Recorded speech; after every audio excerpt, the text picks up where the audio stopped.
नमस्कार, श्री स्वामी समर्थ. ही तुरीची झाडं आहेत बघा. तुरीच्या झाडांना कशी अशी पिवळी फुलं आलेली आहेत. अशी झाडं सगळीच भरलेली आहेत आता फुलांनी. आणि आता हळूहळू नख्या लागतील. माझ्या छोट्या छोट्या नख्या पण लागलेल्या आहेत बघा. ह्या शेंग लागलेली.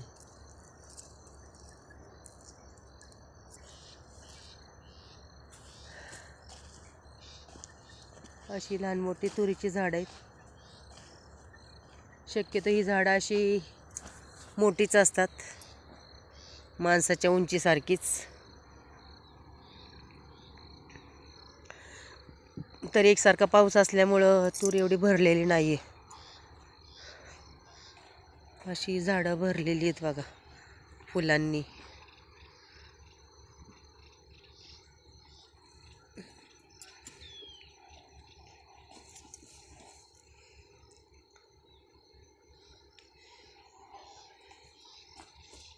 पिवळी फुलं असतात तुरीची.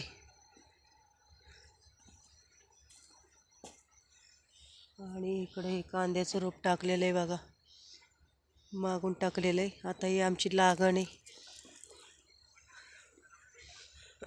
लागण करायची आम्हाला. थोडं लहान आहे रोप, अजून 4 दिवस टाईम आहे रोपाला.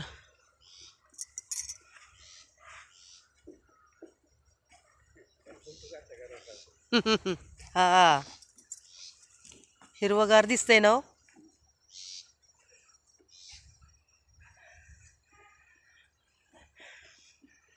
आणि आमचं ह्यांचं काम चाललेलं आहे बघा, वाफे ओढण्याचं कांद्यासाठी. आणि त्या वाफ्यांना आता खत टाकायचं मिक्स करून. असे वाफे ओढावे लागतात, वरंबी करावे लागतात त्याला. असे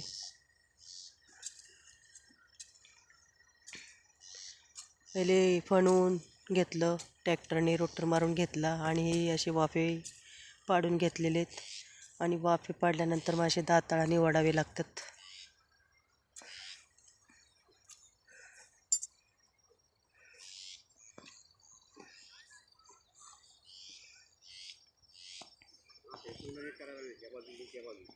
तोंडच वाढायला लागणार आहेत, म्हणजे पाणी वाहून जायचं नाही. पाटाला पण चांगलं वाढायला पाहिजे माती.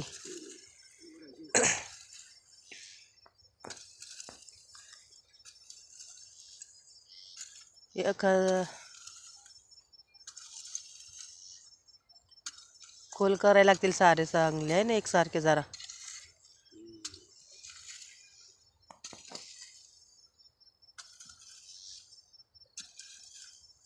लाईटी लागल्या बाई गोठ्यात.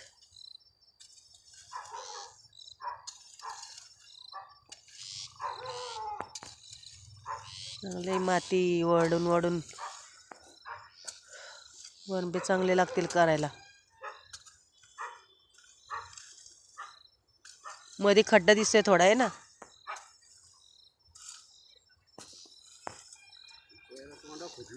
हा, तेच ना.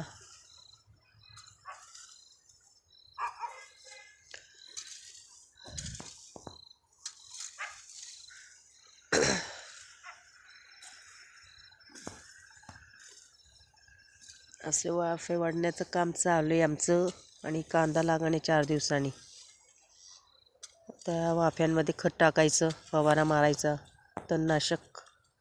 आणि मग कांद्याची लागण करून घ्यायची.